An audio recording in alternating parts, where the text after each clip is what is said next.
नमस्कार बागवान भाइयों और बहनों।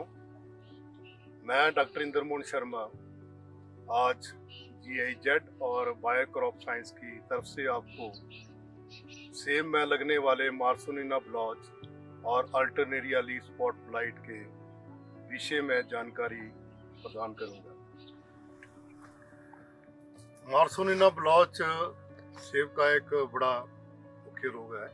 ये एक फफूंद मार्सोनिना कोरोनेरिया द्वारा उत्पन्न होता है। इस रोग में मई जून में आपको पत्ते जो पौधों के निचले हिस्से के पत्ते हैं, मैच्योर लीफ हैं, उनके ऊपर आपको हरे गहरे रंग के या बाद में भूरे रंग के धब्बे जो प्राय अनियमित कार के होते हैं वो दिखाई देते हैं आपको जून में खास करके। और ये जो धब्बे हैं बाद में इकट्ठे हो जाते हैं ये जो, और एक बड़ा ब्लॉच बनाते हैं, मुहासा या फफोला जो भी कह सकते हैं आप इसको। और इसके इर्द गिर्द का जो हिस्सा होता है वो पीला पड़ जाता है, क्योंकि ये जो फफूंद है इथेलिन प्रोड्यूस करता है जिसकी वजह से पीला पड़ जाता है। और ऐसे जो पत्ते हैं बाद में नीचे गिरते रहते हैं, बल्कि पतझड़ जो है आपकी फल तुड़ान तक ऐसी ही लगी रहती है। और पेड़ों के ऊपर सेब ही लटकते दिखाई देते हैं। इन फलों का आकार भी छोटा हो जाता है और रंग भी नहीं पूरा आता, कई बार गिरान भी हो जाता है। और ऐसे जो पौधे होते हैं अगर आप थोड़ा सर्दियों में देखेंगे तो उनमें अनटाइमली जिसको कहते हैं ब्लूम आ जाती है ना। तो बहुत सारा जो ब्लूम है आपका उसी टाइम निकल जाता है। अगले साल के लिए रिटर्न ब्लूम जो है प्रोडक्शन जो है वो कम हो जाती है। और इसके जो रोग के धब्बे हैं वो आपको फलों के ऊपर भी अंडाकार, गोलाकार या धसे हुए गहरे भूरे रंग के होते हैं। और नीचे कई बार ऐसे फलों में सड़न भी होती है और इनका उचित मूल्य नहीं मिलता है। और इन जो धब्बे होते हैं फलों के ऊपर, इनके ऊपर खास करके आपको एक छोटे बिंदु के आकार में, मतलब कि पिन हेड साइज के इसके एसरबुलाई जो होते हैं वो नजर आते हैं। ये जो फफूंद है सर्दियों में पत्तों के ऊपर बीज के घड़े एसरबुलाई या फिर एपोथीसिया बनाकर जीवित रहती है। और जैसे ही बसंत ऋतु के बाद में ये जो बीज के घड़े हैं इनसे बहुत सारे आपके बीजाणु निकलकर पत्तों में खास करके मैच्योर लीफ में संक्रमण करते हैं। और इस रोग के संक्रमण के लिए जो पत्ते हैं वो कम से कम 4 घंटे के लिए गीले रहने चाहिए। 20 से 22-23 डिग्री टेम्परेचर रहना चाहिए। तब ये रोग के जो लक्षण आपको 8-9 दिन के बाद नजर आते हैं। और उसी हिसाब से आप अपने बगीचों में मॉनिटरिंग कर सकते हैं, उनको देख सकते हैं।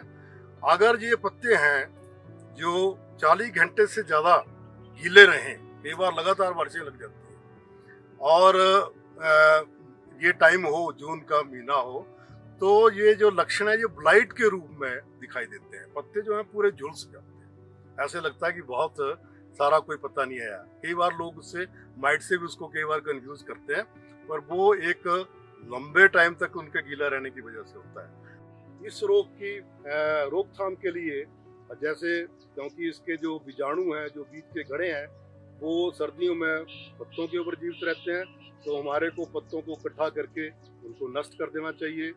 और काट छांट ऐसी करनी चाहिए कि पौधे में वायु का, एयर का और अपना सूर्य की किरणों का प्रभाव ठीक रहे। और सबसे बड़ा महत्वपूर्ण है कि बगीचों में जो घास है, झाड़ियां हैं, वो नहीं होनी चाहिए, क्योंकि वो भी बगीचे में क्या करेंगी, एक नमी का वातावरण बनाएंगी, माइक्रो क्लाइमेट को चेंज करेंगी और इस रोग को फैलने में हेल्प करेंगी, मदद करेंगी।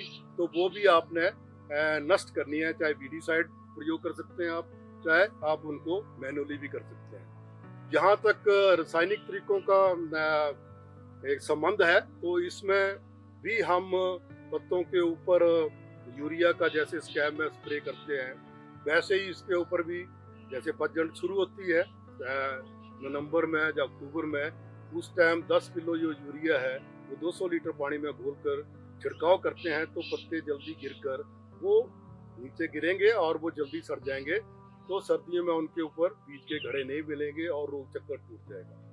और इसके लिए जो प्रोटेक्टिव स्प्रे प्रोग्राम है या रेडिकेटिव स्प्रे प्रोग्राम है, प्रोटेक्टिव में खास करके हम मई के महीने में ये कहते हैं कि आप प्रोपीनेप जो दवाई है वो 600 ग्राम 200 लीटर पानी में, डोडीन जो है वो 150 ग्राम 200 लीटर पानी में, या फिर मैंकोजेब दवाई जो है वो 600 ग्राम 200 लीटर पानी में।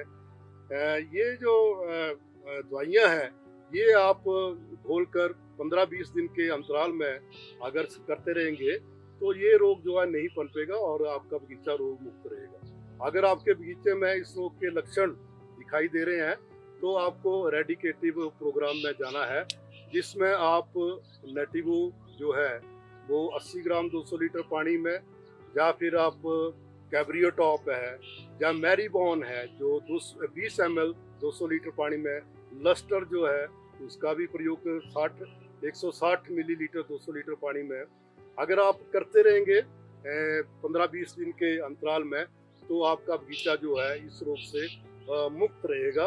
और साथ में आप जो विभाग है हमारा हॉर्टिकल्चर डिपार्टमेंट है स्टेट का, उसके द्वारा भी एक छिड़काव सारणी अनुमोदित की जाती है, उसमें भी इन सभी फफूंदनाशक दवाइयों का जिनका मैं नाम ले रहा हूँ वो विभाग के कर्मचारियों द्वारा अब तक पहुँचाई जाती हैं।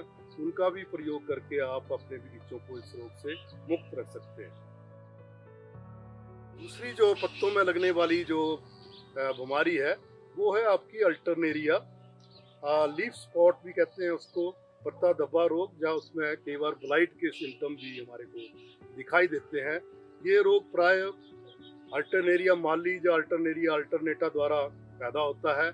इस रोग में पत्तों के ऊपर गहरे काले रंग के या गहरे भूरे काले रंग के गोलाकार से लेकर अनियमितकार के धब्बे पड़ते हैं, और ऐसे पत्ते जो होते हैं इनका सारा जो हरापन है वो खत्म होकर झुलस कर ये नीचे गिर जाते हैं, और जो फफूंद है इन्हीं पत्तों के ऊपर अगले साल के लिए जीवित रहती है। इस रोग को फैलने के लिए प्राय जो टेम्परेचर है वो 24 से 25 डिग्री सेल्सियस और पत्ते का कम से कम 10 से 12 घंटे तक गीला रहना आवश्यक होता है। इस रोग की रोकथाम के लिए भी हमारे को जो जमीन पे गिरे हुए पत्ते हैं या फल हैं, फल के ऊपर भी क्योंकि ये रोग जाता है, जिसके ऊपर ये गहरे धसे हुए भूरे रंग के धब्बे बनाता है, उनको सभी को इकट्ठा करके हमारे को नष्ट कर देना चाहिए कि अगले साल के लिए ये जो फफूंद है वो अपना बीजाणु उत्पन्न ना कर सके और पौधों में संक्रमण ना कर सके और रोग चक्कर जो है वो टूट जाए। और इस रोग के लक्षण दिखाई देते ही हमारे को जो मुख्य हमारे फफूंदनाशक हैं, जो स्टीरोल बायोसिटिस इनहिबिटर हैं, फंजीसाइड हैं, खास करके आपके डायफेनाकनाजोल, हेक्साकनाजोल, स्कार्डिस प्लस, मेट्राफिनोन, सिग्नम, लस्टर, ये जो फफूंदनाशक दवाइयाँ हैं, अगर इनका आप रोग के लक्षण दिखाई देने से 10-15-20 दिन के 15-20 दिन के अंतराल में करते रहेंगे तो ये जो बगीचे हैं आपके अल्टरनेरिया रोग के प्रभाव से सुरक्षित रहेंगे और आपके बगीचों में इस रोग का प्रभाव नहीं दिखेगा और आप अधिक से अधिक अपने पौधों से धन अर्जित कर सकते हैं। धन्यवाद।